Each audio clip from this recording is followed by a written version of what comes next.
আজকে আবার একটা ছোট্ট মিনি ব্লগ নিয়ে তোমাদের সামনে এসেছি। আজকে দেখাবো একটা খুব সুন্দর জিনিস।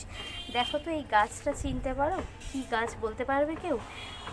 এটা কিন্তু লজ্জাবতী গাছ নয়, হ্যাঁ, এটা হচ্ছে স্বামী গাছ।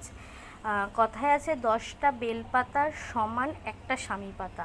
মানে এটা খুব শিব ঠাকুরের খুব প্রিয় গাছ, এবং মানে যাদের স্যাটার্নের প্রবলেম থাকে, তো তাদের যদি এই গাছ বাড়িতে রাখো তাহলে কিন্তু খুব মানে ভালো, পশ্চিম দিকে রাখলে। তো যাই হোক, তো আমার এই গাছটা প্রায় 2 বছর পুরনো। আজ এই ভরা শ্রাবণে দেখো কি সুন্দর স্বামী গাছে ফুল হয়েছে।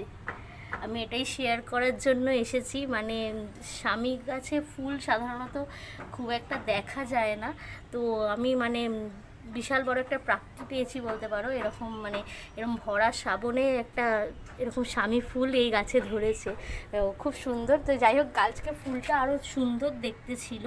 তো যাই হোক, আজকে রোদ পড়ার পর এরকম হয়ে গেছে, একটুখানি মানে ফেড হয়ে গেছে, কিন্তু আরও খুব সুন্দর কালারটা ছিল।